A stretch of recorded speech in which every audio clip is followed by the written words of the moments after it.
एक समय की बात है, एक छोटे से गांव में राजू नामक एक बच्चा रहता था।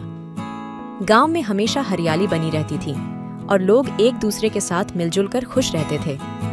राजू भी बहुत प्रवीण और उत्साही बच्चा था, जो हमेशा नई चुनौतियों को स्वीकार करता था। एक दिन गांव में एक मेला आया। सभी गांव वाले मिलकर मेले की तैयारी में जुट गए। राजू भी उत्साहित होकर मेले की ओर बढ़ा। मेले में अनेक रोमांचक गतिविधियां थीं, जैसे कि झूला, रोलर कोस्टर, गुब्बारे उड़ाना और बहुत कुछ। राजू ने अपने दोस्तों के साथ मिलकर सभी रोमांचक गतिविधियों का आनंद लिया। वह खुशियों की लहरों में डूबा हुआ था और उसकी आंखों में चमक बढ़ गई थी। मेले के एक कोने में एक बूढ़े बाबा एक छोटे से थेरे पर बैठे थे।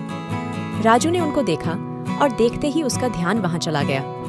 उसने देखा कि बाबा एक पुरानी किताब पढ़ रहे थे और उनकी आंखों में एक अनदेखी बात थी। राजू ने धीरे से बाबा के पास जाकर पूछा, बाबा, ये कौन सी किताब है जो आप इतनी गहराई से पढ़ रहे हैं? बाबा हंसते हुए बोले, ये एक पुरानी कहानी है जो हमें यह सिखाती है कि जीवन में सीखना कभी बंद नहीं होता। ये कहानी हमें यह भी दिखाती है कि आत्मविकास और ज्ञान का सफर हमें हमेशा खुशियों और समृद्धि की दिशा में ले जाता है।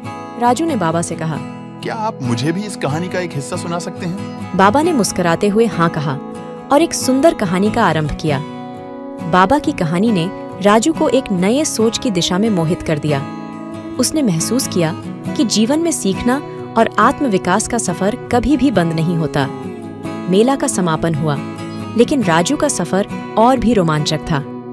वह अपने दिल की सुनते हुए अपनी मेहनत और सीख से जीवन को और भी खूबसूरत बनाने का निर्णय लिया।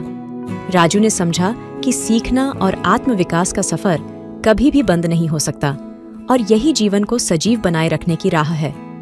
इस कहानी से हमें यह सीखने को मिलता है कि हमें हमेशा नई चुनौतियों को स्वीकार करना चाहिए और सीखने के लिए खुले होना चाहिए। हर एक अनुभव से हमें कुछ सीखने का मौका मिलता है और हमें अपने आत्मविकास में योगदान करना चाहिए। इसी से हम अपने जीवन को और भी सार्थक बना सकते हैं।